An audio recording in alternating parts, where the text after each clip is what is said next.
Hello বন্ধুরা, কেমন আছেন? আশা করি সবাই ভালো আছেন, সুস্থ আছেন। আমিও আপনাদের দোয়ায় ভালো আছি। তো আজকে আমরা আরেকটি নতুন একটি টিউটোরিয়াল নিয়ে আপনাদের সামনে হাজির হলাম। আজকে আমাদের টিউটোরিয়াল বিষয় হচ্ছে এবিসি লাইসেন্স পাওয়ার উপায়। অর্থাৎ এবিসি লাইসেন্সের আমরা সি লাইসেন্সে কী ধরনের প্রশ্ন হয় সেটা নিয়ে আমরা এর আগে একটা ভিডিও আপলোড করেছিলাম আমি। তো অর্থাৎ সেটার নাম দিয়েছিলাম পার্ট 1, এটা হবে পার্ট 2। অর্থাৎ এখানেও আমি সি লাইসেন্সের আরও কিছু কোশ্চেন নিয়ে আলোচনা করব। অর্থাৎ সি লাইসেন্স মেইন হলো বেসিক, এটা আপনাকে বেসিক অবশ্যই জানতে হবে। কারণ যারা আপনার লাইসেন্সের কোশ্চেন শুরু করে ম্যাক্সিমামই আপনার সি লাইসেন্স দিয়ে শুরু করে। সেক্ষেত্রে দেখা যাচ্ছে যে শুরুতেই যদি আপনি আটকে যান তাহলে আপনি ওই বি এ ওইখানে যাইতেই পারবেন না। ওরা একের পর এক কোশ্চেন করবে আপনাকে অবশ্যই খুব দ্রুত, খুব দক্ষতার সহিত কনফিডেন্টলি উত্তরগুলো করতে হবে। তো আপনি শুরুতে যদি ওই ছোটোখাটো কোশ্চেন আটকে যান তাহলে পরবর্তীতে আপনাকে আর ওনারা সুযোগ দিবে না, দু একটা কোশ্চেন করে বলবে আপনি আসেন। তো সেক্ষেত্রে অবশ্যই সবচেয়ে বেশি ইম্পর্টেন্ট আপনি সি লাইসেন্সের কোশ্চেনগুলো, এই স্টেপ যদি আপনি অতিক্রম করতে পারেন তাহলে আপনি বিতে চাইতে পারবেন, বি অতিক্রম করতে পারলে আপনি এতে যাইতে পারবেন। তো অবশ্যই আপনাকে সি যে ধাপ, এই ধাপটা অবশ্যই আপনাকে অতিক্রম করতে হবে, তা না হলে আপনি ভাইয়া টিকতেই পারবেন না। ওনারা আপনাকে বলবে আপনি আসেন, আপনি আসতে পারেন, উত্তর করতে পারতেছেন না, মানে ওনার বিরক্ত হবেন যে কোশ্চেন উত্তরই পারে না। সেক্ষেত্রে আপনাকে B R A category question কীভাবে সে জিগাবে। তো এই কারণে আপনি সি টাইপ কোশ্চেনে অবশ্যই স্ট্রং থাকতে হবে, তাহলে অন্তত ভাইবা বোর্ডে যে আপনাকে ফিরে আসতে হবে না, নিরাশ হতে হবে না। অবশ্যই মিনিমাম গো অর্থাৎ সি লাইসেন্সটা অন্তত পাবেন, যেটা দিয়ে আপনি পরবর্তী বিভিন্ন ইন্ডাস্ট্রিতে জব নিতে পারবেন। অবশ্যই এখন সি ক্যাটাগরি লাইসেন্সের ভ্যালুটা একটু কম, কারণ এখন লাইসেন্স এখন ম্যাক্সিমাম ইলেকট্রিশিয়ান অনেকেই লাইসেন্স সম্পর্কে অবগত হয়ে গেছেন, এখন অনেকেই লাইসেন্স নিচ্ছেন। তো সেক্ষেত্রে খগ দুইটাই লাগে, মিনিমাম দুইটা লাইসেন্স লাগে এখন, আর তিনটা থাকলে তো কোনো কথাই নেই। ভালো, তো চলেন সি লাইসেন্স আরও কিছু প্রশ্ন আলোচনা করি। তো তার আগে আমি আপনাদেরকে নতুন একটা বিষয় সম্পর্কে জানিয়ে দেব, যেটা আপনাদের হেল্পলাইন অর্থাৎ হেল্প গাইড হিসেবে কাজ করবে। এই আপনারা যখন অ্যাপ্লাই করতে যাবেন ওইখানে দেখেন, এইখানে আমার একটা বই আপনাদের দেখাইতেছে। এখানে আপনার ওই ইলেকট্রিক্যাল সুপারভাইজার ভাইবা গাইড, ঠিক আছে, এখানে ইলেকট্রিক্যাল সুপারভাইজার ভাইবা গাইড, এখানে এরকম একটা গাইড ওইখান থেকে কিনতে পাওয়া যায়, ঠিক আছে। আপনারা এই বইটা ওইখান থেকে বললে যে ইলেকট্রিক্যাল সুপারভাইজার বই হবে বা গাইড হবে, ওইখানে যারা আপনার ওই পিওন আছে ওনাদেরকে বললে আপনাকে এই বইটা আপনাকে ধরিয়ে দিবে। এটার দাম খুবই কম, আর বড় জোরে 100 থেকে 150 টাকা নিতে পারে, ঠিক আছে। ওনারা দাম অবশ্য বেশি বলে না, কমের মধ্যেই বলে থাকে, ফিক্সড প্রাইস। সম্ভবত আমি 100 টাকা দিয়ে কিনেছিলাম। তো আমি কিনেছিলাম 2018 সালে 100 টাকা দিয়ে, এখন হয়তো দাম একটু কম বেশি হতে পারে। তো আপনারা এই বইটি কিনে বইটি রেগুলার পড়ালেখা করবেন, তারপর ভাইবা বোর্ডে গেলে অবশ্যই আপনার লাইসেন্স পেতে আপনার অবশ্যই সাহায্য হবে। মানে এই বইটা আপনাকে সাহায্যকারী হিসেবে অর্থাৎ অক্সিলারি ভার্ব হিসেবে, হেল্পিং ভার্ব হিসেবে কাজ করবে। শুরুতে আপনাকে এরকম একটা ইলেকট্রিক্যাল সুপারভাইজার গাইড বই কিনবেন, ঠিক আছে বন্ধুরা। আর ভাইবা বোর্ডে আর একটা গুরুত্বপূর্ণ বিষয় হচ্ছে, দেখেন এখানে আমরা একটা, দেখেন এটার নাম কি আপনারা সবাই জানেন, ঠিক আছে। সিম্পল যদিও একটা বিষয়, এটা হলো আপনার, অনেকে যদি এটা যে জিজ্ঞেস করে অনেকে বলে যে এটা প্লাস, আসলে এটা কিন্তু প্লাস না, প্লাস মাইনাস ওটা না, এটা হলো প্লায়ার্স। এর শুদ্ধ নাম হলো প্লায়ার্স। অর্থাৎ এটার নাম কি অনেকেই হুট করে বলে শুধু প্লাস বলে, প্লাস বললে হবে না, অর্থাৎ শুদ্ধ হয়ে বলতে প্লায়ার্স, PLIERS, প্লায়ার্স। তো এটা দুইটা কাজই করা যায়, কোনো কিছু কাটাও যায়, আবার দেখা গেছে ওই আমরা যে জয়েন করি যে পিক টেইল জয়েন, ঠিক আছে, যে একটার সাথে আর একটা তার আমরা জোড়া দেই না, মুচড়ে যে জোড়া লাগাই, সেটাকে বলা হয় পিক টেইল জয়েন। যেমন সকেটে যে আমরা জয়েনগুলো করি, তার ভাঁজ করে ডান দিকে ভাঁজ করে আমরা জোড়া লাগাই সকেটের সাথে, সেটাকে বলা হয় পিক টেইল জয়েন, ঠিক আছে। আপনাকে জয়েন্ট থেকে প্রশ্ন করতে পারে। আবার দেখা হলো যে তারের তার থেকে একটা তার সিলে আমরা অনেক সময় দেখা গেলো যে এইখান থেকে এই যে তার মাঝখানে আমি প্লাস দিয়ে ছিল, ঠিক আছে, মাঝখানে প্লাস দিয়ে সিলে ইনসুলেশন বের করবো, ইনসুলেশন বের করে অন্য একটা তার এখানে মুড়িয়ে টেপ মেরে দেবো, এটাকে বলা হয় কি, মানে এরকম যদি আমি তারটা লাগিয়ে দিই এখানে, মানে তার এখানে মাঝখানে এরকম লাগিয়ে দিই, এটাকে বলা হয় টি জয়েন্ট বা টেপ জয়েন্ট বলা হয় এটাকে। আর যেটা বলতে ভুলে গিয়েছি সেটা হলো এই প্লাস এর সঠিক নাম হলো কম্বিনেশন প্লায়ার্স। অর্থাৎ এইটা আপনাকে যদি জিজ্ঞেস করে বলেন তো এইটার নাম কি, কম্বিনেশন প্লায়ার্স। কম্বিনেশন মানে এটাতে আর কি একসাথে কয়েকটা কাজ করা যায়, যখন কাটাকাটির কাজ করা যায়, এবার চাইলে কোনো কিছু আপনি মুড়ে নিতে পারেন, কোনো কিছু শক্ত করে ধরতে পারেন। আর যেটা কাটিং প্লাস ওটা শুধু কাটাকাটির কাজ করা যায়, ঠিক আছে, কিন্তু এটাতে বেশ কয়েকটা কাজ করা যায়। একটা দেখা যাচ্ছে রেঞ্জের অ্যাডজাস্টেবল রেঞ্জ, আমরা সেলাই রেঞ্জ বলে থাকি, সেটা কিন্তু সেলাই রেঞ্জ না, ওটার নাম হলো অ্যাডজাস্টেবল রেঞ্জ, ঠিক আছে। পাইপ রেঞ্জ আছে, বিভিন্ন ধরনের রেঞ্জ আছে। আপনার ওয়ার স্টেপার আছে, আপনার জিজ্ঞেস করতে পারে যে ওয়ার স্টেপারের কাজ কি। ওয়ার স্টেপার মানে তার ইনসুলেশন মানে সারানোর জন্য ওয়ার স্টেপার ব্যবহার করা হয়, ঠিক আছে। সেটা হলো কি কম্বিনেশন প্লায়ার্স, একসাথে বিভিন্ন ধরনের কাজ করা যায়। আবার আর একটা এর সাথে জিজ্ঞেস করতে পারে তো কম্বাইন সকেট, কম্বাইন সকেট কোনটা, যে এমকে সকেট যেটা আমরা ইউজ করি, যে একটার মধ্যে দেখা যায় 3 পিন প্লাগও আছে আবার 2 পিন প্লাগও আছে, ওইটা হলো কি আমাদের কম্বাইন সকেট। অর্থাৎ ওখানে আপনি 3 পিন প্লাগ ইউজ করতে পারবেন, আবার 2 পিন প্লাগ ইউজ করতে পারবেন, মানে একসাথে মানে একাধিক ব্যবহার করা যায় ওইটাকে, মানে একাধিক কাজে ব্যবহার করা যায়, সেজন্য ওটার নাম হয়েছে কি কম্বাইন সকেট, ঠিক আছে। তো দেখেন এখানে এই প্লাগের নাম কি, 2 পিন প্লাগ। দেখেন দুইটা প্লাগ আছে, আর যেখানে আরেকটা কি আছে আর্থিং, ঠিক আছে, এখানে আর্থিং এর পয়েন্টটা নাই, মানে পিনটা নাই, ঠিক আছে। এখান থেকে আরেকটা গুরুত্বপূর্ণ কোশ্চেন বন্ধুরা, দেখেন খুবই মনোযোগ সহকারে শুনেন। কেন আর্থিং এর পিনটা কি হয়, নর্মালি যে পিন দুইটা আছে, পিন দুইটার থেকে আর্থিং এর পিনটা একটু মোটা থাকে, ঠিক আছে, তুলনামূলক মোটা থাকে। তো ভাইবা বোর্ডে আপনাকে মানে ওই ভাইবা যে নেবে উনি স্যার আপনাকে জিজ্ঞেস করতে পারে যে আর্থিং এর পিনটা কেন মোটা হয়। এখানে অবশ্য আর্থিং এর পিনটা দেওয়া নাই, এখানে অন্য সিস্টেম করা আছে যে এটা বডির সাথে লেগে থাকলে আর্থিং কারেন্টটা আসলে চলে যাবে। যে আর্থিং কেন ব্যবহার করা হয় এটা আপনি জিজ্ঞেস করতে পারেন। তারপরে নির্ভয়ে অর্থাৎ কনফিডেন্টলি বলবেন আসলে আর্থিং ব্যবহার করা হয় সেফটির জন্য। যখন কোনো লিকেজ কারেন্ট প্রবাহিত হয়, দেখা গেছে যে আমরা যখন কোনো ইলেকট্রিক্যাল বা ইলেকট্রনিক ডিভাইস যখন আমরা লোড দিয়ে চালাবো, তখন যদি কোনো কারণে তার বডি মানে ইলেকট্রিক টাচ হয়, বডিটা মানে কারেন্ট হয়ে যায়, যখন যেটাকে আমরা সহজেই বলি বডি যখন কারেন্ট হয়ে যায়, অর্থাৎ বডিতে মানে দেখা যায় অনেক সময় মোটরের ইনসুলেশন নষ্ট হয়ে মোটরটা কি হয় বডি হয়ে যায়। সেক্ষেত্রে মোটরটা ধরলে কি হবে, আমি শক খাবো, শক খেয়ে দেখা গেছে অনেক ক্ষতিগ্রস্ত, অনেকে মারাও দিতে পারে। এই কারণে আমরা কি করি, যে কোনো ইলেকট্রিক্যাল যন্ত্রপাতি অবশ্যই সেটাকে গ্রাউন্ডিং বা আর্থিং তার দিয়ে কানেক্ট করে দিতে হবে। আর এই কারণে আমরা কি সেফটির জন্য আর্থিং করে থাকি। তো এইখান থেকে আপনাকে প্রশ্ন করতে পারে যে আমরা আর্থিং পিনটা কেন বড় রাখি, বা বড় বা মোটা থাকে, বা লম্বা বা মোটা থাকে কেন। তা আপনি সহজে বলবেন যে আর্থিং আসলে কি হয়, দেখুন আমরা যে বাসা বাড়িতে যে পাওয়ার সকেট ইউজ করি ওইগুলা দেখা যাচ্ছে যে নিচে থাকে, দেখা যাচ্ছে 12 ইঞ্চি উপরে থাকে। তো সেক্ষেত্রে বাচ্চারা হাত দিতে পারে। এখন ম্যাক্সিমাম ক্ষেত্রে দেখা যায় যে ওই আপনার পাওয়ার সকেটগুলো শক প্রুফ থাকে, মানে ওই ফুট করে প্লাগ ঢুকে দিলে কিন্তু ঢুকে না, ঠিক আছে। এই জন্য কি হয়, উপরে যে মাথাটা থাকে একটু বড় থাকে ওই দুইটার থেকে, ঠিক আছে, ওই দুইটা মাথার থেকে একটু বড় থাকে, মোটা থাকে।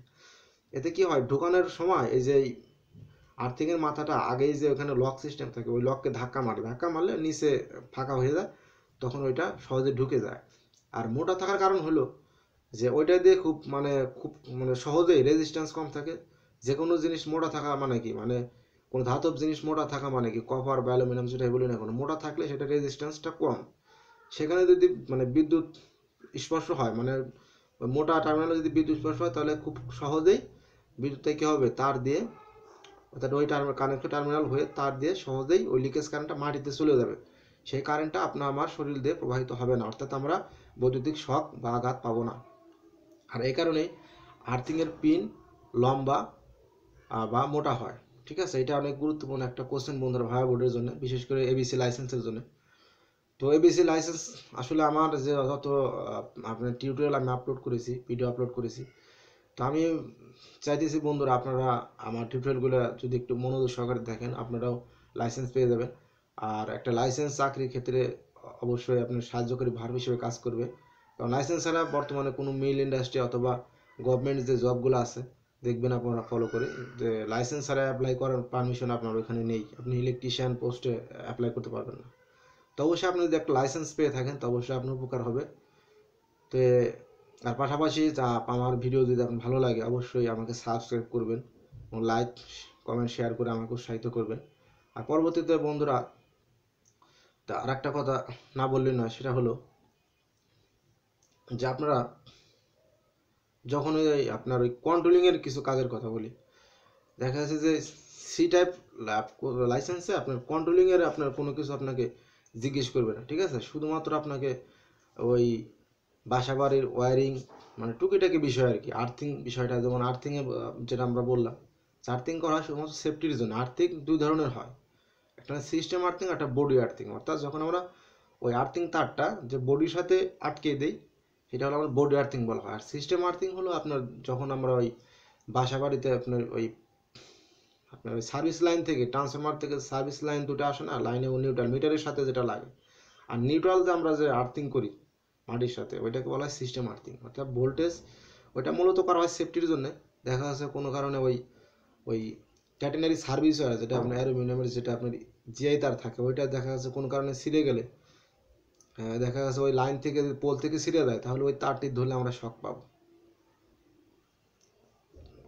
আবার আরেকটা সুবিধা আছে, দেখো তারটি ছিঁড়ে গেলে ভালো আর্থিং করা থাকলে, নিচে ভালো আর্থিং করা থাকলে দেখা যাচ্ছে আমাদের লোডগুলো অনবরত চলতে থাকবে। অর্থাৎ আর্থিং তার ডিসকানেক্ট হয়ে যায় আমাদের লোডগুলো চলতে থাকবে, প্লাস সেফটি দিবে। সেটা যদি ওই ওই আপনার ওই ক্যাটেনারি সার্ভিস অর্থাৎ ওই যে তারটা যদি ছিঁড়ে যায় কোনো কারণে সার্ভিসটিতে, তাহলে ওই তারটা আমরা ধরলেও আমরা শক পাবো না, কারণ আমাদের কি সেফটির জন্য সিস্টেম আর্থিং করা আছে। আপনাকে এটাও জিজ্ঞেস করতে পারে সিস্টেম আর্থিং এবং বডি আর্থিংয়ের মধ্যে তফাৎ।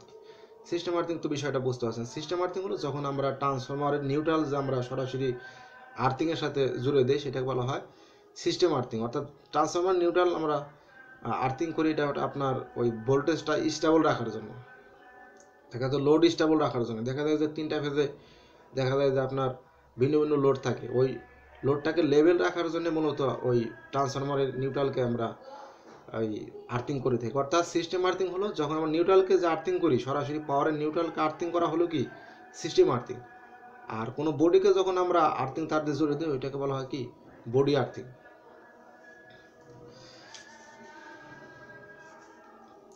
আরও কিছু ইনফরমেশন দেই বন্ধুরা আপনাকে। যেহেতু আপনি একজন ইলেকট্রিশিয়ান, সেক্ষেত্রে আপনাকে বলতে পারে যে আচ্ছা আপনি কি গ্রুপ কাটতে পারেন। অর্থাৎ যদি কনসিল ওয়ারিংয়ে আপনি আমরা যে গ্রুপ কাটি, সেক্ষেত্রে আপনি কয়েন্সি কাটার ব্যবহার করেন, সেটা আপনাকে ভুল বিভ্রান্তির মধ্যে ফেলে দিতে পারে। আপনি কি 8 ইঞ্চি গ্রাইন্ডিং মেশিন ব্যবহার করেন ওয়াল কাটার জন্য? যে না, আসলে আমরা বাসা বাড়িতে আপনাকে কনফিডেন্ট পড়তে পারি যে স্যার বাসা বাড়িতে গ্রুপ কাটার জন্য 4 ইঞ্চি গ্রাইন্ডিং ব্যবহার করলেই চলে। অর্থাৎ 4 ইঞ্চি গ্রাইন্ডিং ডিস্ক অর্থাৎ 4 ইঞ্চি গ্রাইন্ডিং মেশিন ব্যবহার করে আমরা ওয়াল কাটতে পারি বা গ্রুপ কাটতে পারি। আর একটা কোশ্চেন সেটা হলো আমরা বাসা বাড়িতে যে সুইচ বোর্ডের যে স্টিল বোর্ডটা যে আমরা যখন ওয়ালের সাথে আটকে দিই তখন তো আর আস্তর করা থাকে না, তখন ওই সুইচ বোর্ডটা কিছুটা বাইরে থাকে। কতটুকু বাইরে থাকে আপনি জিজ্ঞেস করতে পারেন। সেটা অবশ্যই সুইচ বোর্ড ম্যাক্সিমাম ক্ষেত্রে আমার দরজার ডান পাশে দিয়ে থাকে, ঢুকতে দরজার ডান পাশে। বন্ধুরা মনে রাখবেন কিন্তু আমার সুইচ বোর্ডটা দরজা যখন আমরা রুমে ঢুকবো তার ডান পাশে হয় সুইচ বোর্ডটা, ঠিক আছে। সেটা ওই দরজার ওয়াল থেকে 11 ইঞ্চি অর্থাৎ 1 ইঞ্চি পরে হয় সুইচ বোর্ডটা। আর এটার switch board floor to switch board height তো ম্যাক্সিমাম ক্ষেত্রে আমরা 54 ইঞ্চি দিয়ে থাকি। 54, অনেকে দেখা যায় ফ্লোর দিয়ে টাইলস করা হয় সেক্ষেত্রে আমরা 55 বা অনেকে 56 দিয়ে থাকে, আর অনেকে 52 দিয়ে থাকে, ঠিক আছে। এটা আপনার ওই ইঞ্জিনিয়ার ডিজাইন করে দেবে। আপনি যদি কোনো বিল্ডিং কনস্ট্রাকশনে কাজ করেন তাহলে অবশ্যই ওই ডায়াগ্রামে অর্থাৎ ইঞ্জিনিয়ার যে আপনাকে ডায়াগ্রাম দেবে ওই ডায়াগ্রামে দেওয়া থাকে আপনার কত হাইট রাখবেন। তো আপনি যদি ইলেকট্রিশিয়ান হয়ে থাকেন, যদি আপনি না জেনে থাকেন যে ওই স্টিল বোর্ডটা আপনাকে 1/2 ইঞ্চি বাইরে রাখতে হবে ওয়াল থেকে, কারণ ওই 1/2 ইঞ্চি কী হয় ওই আস্তর করলে 1/2 ইঞ্চিটা ওই ফিনিশিং হয়ে যায়, ওই লেভেল হয়ে যায় পরে ওই, কারণ আস্তরের পুরুত্বটা 1/2 ইঞ্চি, ঠিক আছে। তাহলে ওই আপনার ওই স্টিল বোর্ডটা লেভেল হয়ে যায়, ঠিক আছে। তো আপনারা বন্ধুরা অবশ্যই মনে রাখবেন যে সুইচ বোর্ডের হাইট ফ্লোর থেকে আপনার যদি টাইলস না হয় 54 ইঞ্চি, আর যদি টাইলস হয় তাহলে 1 ইঞ্চি বেশি দিতে পারেন। কারণ টাইলস দেখা যায় যে 1 ইঞ্চি হাইট হয়ে থাকে, সেক্ষেত্রে আপনি 1 ইঞ্চি বাড়িয়ে দিতে হবে, কারণ যেহেতু টাইলস হবে। আবার টাইলস হলে আপনি যদি 54 ইঞ্চি দিয়ে থাকেন, তো টাইলস করলে তো আপনার 53 ইঞ্চি হয়ে গেল। তো ম্যাক্সিমাম ক্ষেত্রে আমরা 54 ইঞ্চি দিয়ে থাকি। যদি টাইলস করেন বা যদি মালিক যদি বাসায় ফ্লোরে টাইলস করে, তাহলে আপনি 55 ইঞ্চি উপরে সুইচ বোর্ডটা সেট করবেন, ঠিক আছে। আর টাইলস না হয় 54 ইঞ্চি দিবেন। অনেকে 52 ইঞ্চিও দিয়ে থাকে, ঠিক আছে। টাইলস না হয়, টাইলস হয় সেক্ষেত্রে আপনি 53 ইঞ্চি দিলেন। সেক্ষেত্রে ডিজাইন প্লাস যেটা আপনার বাড়িওয়ালার উপর ডিপেন্ড করবে। যদি ছোটোখাটো বাসা হয় সেক্ষেত্রে আপনার বাড়িওয়ালার সাথে কথা বলে নিতে হবে। আবার আরেকটা বিষয়, এটা হলো আপনার ওই যে বাসা বাড়িতে আমরা যে লাইট সেট করি, দেখা যাচ্ছে যে ম্যাক্সিমাম ক্ষেত্রে আমাদের রুমের হাইটটা কত হয়, 10 ফিট হয়। তো 10 ফিট হলে ল্যাম্প হোল্ডারটা কত ফিট উপরে হবে? এটা কিন্তু বন্ধুরা অনেক গুরুত্বপূর্ণ একটা কোশ্চেন। তো ল্যাম্প হোল্ডারটা যদি 10 ফিট হয়, তাহলে ল্যাম্প হোল্ডারটা হবে 8 ফুট উপরে। আর যদি অনেক সময় দেখা বাসা বাড়ি, ছোটোখাটো বাসা বাড়ি হাইট হয়, মানে রুমের হাইট হয় 9 ফুট, সেক্ষেত্রে আপনাকে কী করতে হবে, 7 ফুট, মানে ল্যাম্প হোল্ডারের হাইট হবে 7 ফুট 6 ইঞ্চি। বন্ধুরা মনে রাখবেন কিন্তু অবশ্যই মাইন্ডেড, যদি আপনার রুম হাইট 9 ফুট হয়, তাহলে আপনার ল্যাম্প হোল্ডার হাইট হবে 7 ফুট 6 ইঞ্চি। আর রুম হাইট যদি 10 ফিট হয়, মানে ফ্লোর টু মানে রুফ, অর্থাৎ ফ্লোর টু ছাদ যদি 10 ফিট হয়, তাহলে আপনার ল্যাম্প হোল্ডার হাইট হবে 8 ফিট, ঠিক আছে। আর একটা বিষয় রুমের ভিতরে, এটা আপনি না জানলেও হয়, তারপরে জেনে রাখা ভালো, যে রুমের ভিতরে যে আমরা লাইট ইউজ করি, সেক্ষেত্রে আমাদের রুম অনুযায়ী কিন্তু লাইট ফ্যান ইউজ করতে হবে, ঠিক আছে। সেক্ষেত্রে আপনাকে কোশ্চেন করতে পারে যে আপনি একটা রুমে কয়টা লাইট ইউজ করবেন। তো আপনাকে কনফিডেন্ট বলতে হবে, স্যার এটা ডিপেন্ড করবে রুমের এরিয়ার উপরে, রুম এরিয়া যেরকম সেরকম। যেমন আপনার নর্মালি 32 ওয়াট যে আপনার যে এলইডি লাইটগুলো, 32 ওয়াট এলইডি লাইট বা ফিলামেন্ট বাল্ব যেগুলো, সেটা আপনার 2500 থেকে 3000 লুমেনের হয়ে থাকে। তো স্যার আমি আপনার 50 স্কোয়ার ফিটের জন্য 50 স্কোয়ার ফিটের জন্য আমাদের 5000 লুমেন দরকার। সেক্ষেত্রে যদি একটা রুম যদি 50 স্কোয়ার ফিট হয়, সেক্ষেত্রে আমাদের কি করতে হবে, 5000 লুমেন আলো লাগবে রুমের ভিতরে, ঠিক আছে। আর যদি লাক্সে মেজারিং করি আমরা, সেক্ষেত্রে 60 থেকে 100 লাক্স লাগবে আমাদের রুমের ভিতরে আলো, ঠিক আছে। সেক্ষেত্রে আমাদের কি হয়, সেক্ষেত্রে আমাদের একটা রুমে 2টা লাইট লাগবে। ভালো লুমেন বা ভালো আলো পেতে গেলে অবশ্যই 50 স্কোয়ার ফিটের জন্য আমাদের কি 5000 লুমেন লাগবে, ঠিক আছে। সেটা লুমেন মিটার আছে বা লাক্স মিটার দিয়ে আমরা লুমেন বা আলো পরিমাপ করতে পারি, ঠিক আছে। এটা অবশ্যই আপনাকে জানতে হবে। আর বাসা বাড়িতে বিশেষ করে সার্ভিস লাইন যেটা আমরা ইউজ করি, আপনার ওই সর্বোচ্চ 4RM তার ব্যবহার করি সার্ভিস লাইনের জন্য, 4RM। এই তারপরে আপনার বিশেষ করে পাওয়ার সার্কিটের জন্য 2.5RM, আর ফ্যান লাইটের জন্য 1.5RM তার ইউজ করলে হয়, ঠিক আছে। আর আপনার ওই ওয়ারিংয়ের ক্ষেত্রে দেখা যাচ্ছে 3/4, ম্যাক্সিমাম ক্ষেত্রে 3/4 PVC পাইপ ইউজ করা হয়। আর আরেকটা বিষয় বন্ধুরা, সেটা হলো আইসোলেটর। আপনাকে জিজ্ঞেস করতে পারে, আচ্ছা বলেন তো আইসোলেটর কি? আইসোলেটর এক ধরনের সুইচ, সেটা আপনার ওই এমসিবির মতো, ঠিক আছে। আইসোলেটর এক ধরনের সুইচ, ওইটা কি করে, ওটা শুধু আপনার সুইচের কাজ করবে, অন অফের কাজ করবে, ঠিক আছে। ওইটা কিন্তু কখনো আপনার টিপ করবে না, ঠিক আছে। যে আপনি 32 অ্যাম্পিয়ার একটা আইসোলেটর নিলেন, ঠিক আছে, ওইটা কিন্তু আপনাকে ট্রিপ করবে না। ওইটা 32 অ্যাম্পিয়ার মতো আপনার লোড নিতে পারবে, ওইটা আসলে ট্রিপ করবে না, নর্মালি ওইটা ট্রিপ করবে না। এটার জন্য কি সুবিধা হয়, দেখা গেছে যে আপনি একটা আইসোলেটর লাগাইলেন, ওইটা আপনার মেইন ব্রেকার হিসেবে কাজ করবে। দেখা গেছে একটা রুমে শর্ট সার্কিট হলো, দেখা গেলো যে শুধু ওই রুমের মানে ব্রেকারটাই পড়ে যাবে, বাদ বাকি ব্রেকার পড়বে না। সাধারণত বাসা বাড়িতে এমসিসিবি লাগানো হয় না, কারণ এমসিসিবির দামটা একটু বেশি, মোল্ডেড কেস সার্কিট ব্রেকার। সেক্ষেত্রে এখন ইদানিং বেশি ব্যবহার করা হচ্ছে আপনার আইসোলেটর, বেশি ব্যবহার করা হচ্ছে এমসিসিবির পরিবর্তে। এতে কি হয়, যে রুমের সমস্যা ওই রুমের ব্রেকারটা পড়ে যায়, অন্য ব্রেকারগুলো পড়ে না। আর আপনি যদি আইসোলেটর ইউজ না করেন, তাহলে একটা রুমের সমস্যা হলে বাদ বাকি আপনি যদি এই মেইন ব্রেকার হিসেবে এমসিবি অর্থাৎ টিপি ব্রেকার ইউজ করেন, তাহলে ওই টিপিটা ট্রিপ করবে। আর একটা ব্রেকার যদি একটা রুমের সমস্যা হলে ওই টিপি ট্রিপ করা মানে কি, আপনার যত ওই টিপির থেকে যত লাইন থাকে সবগুলো লাইন ট্রিপ করবে। আর নতুন আরেক ধরনের ব্রেকার আছে বন্ধুরা, এটা আপনার জানতে হবে, এটা হলো আরসিসিবি অর্থাৎ residential circuit breaker. RCCB residential current circuit breaker, RCCB residential circuit breaker সেটা। অর্থাৎ এটা আপনাকে মানে শক প্রুফ, দেখা গেছে যে কেউ মানে কারো শরীরে 30 মিলি অ্যাম্পিয়ারের বেশি কারেন্ট ফ্লো হলে ওই RCCB ব্রেকারটাকে ট্রিপ করে। আর এটা দেখি বিদ্যুৎ চুরি করা বন্ধ করা যায়। দেখা গেছে যে আপনি লাইন নিছেন, এক জায়গা থেকে লাইন নিলেন, অন্য রুম থেকে নিউট্রাল টেনে আনলেন, সেক্ষেত্রে কি মিটার রিডিং দেখাবে না। ঠিক আছে, বিদ্যুৎ অনেকে চুরি করে থাকে, এই কারণে অনেক মালিকেরা কি করে RCCB লাগিয়ে দেয়, তাতে বিদ্যুৎ আপনি লাইন এক ফেজ নিলেন এক রুমের থেকে আর এক নিউট্রাল নিলেন, সেটা করলে দেখা যাবে RCCBটা ট্রিপ করবে। RCCB মূলত দুইটা কাজ করে থাকে, একটা হলো আপনার এই নিরাপত্তা সেফটির কাজে, লিকেজ কারেন্ট ফ্লো হলে RCCB ট্রিপ করবে, আর আপনার বিদ্যুৎ চুরি করতে পারবেন না। বন্ধুরা RCCB সম্পর্কে আমার ভালো ধারণা থাকতে হবে। ELCB আর্থ লিকেজ সার্কিট ব্রেকারও যা, আর RCCBও তাই। এটা হলো ELCB আগে ছিল, এখন এটাকে আপডেট করে তৈরি করা হয়েছে কি RCCB।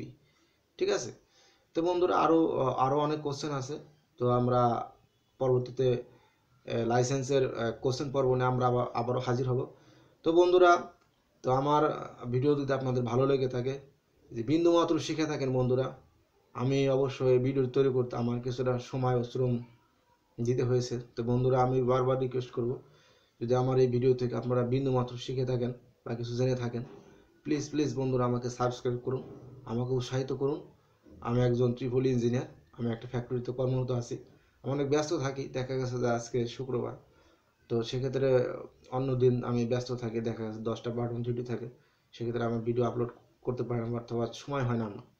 তো আজকে শুক্রবার, দেখেন বন্ধুরা, আমি আমার মূল্যবান সময়কে অপচয় করে আমি আপনাদের জন্যে, আপনাদের শেখানোর জন্যে আমি চেষ্টা করতেছি। তো সবাই আশা করি আপনারা আমার পাশে থাকবেন। আর যদি আবারও বলতেছি, ভিডিওটি ভালো লাগলে লাইক করবেন, শেয়ার করবেন, আর সাবস্ক্রাইব না করে কিন্তু যাবেন না বন্ধুরা। ভালো থাকবেন, সুস্থ থাকবেন। আমি আবারও নতুন কোনো টিউটোরিয়াল নিয়ে আপনাদের সামনে হাজির হব। ধন্যবাদ সবাইকে, ভালো থাকবেন, সুস্থ থাকবেন। ধন্যবাদ, আজকে এখানে শেষ করছি।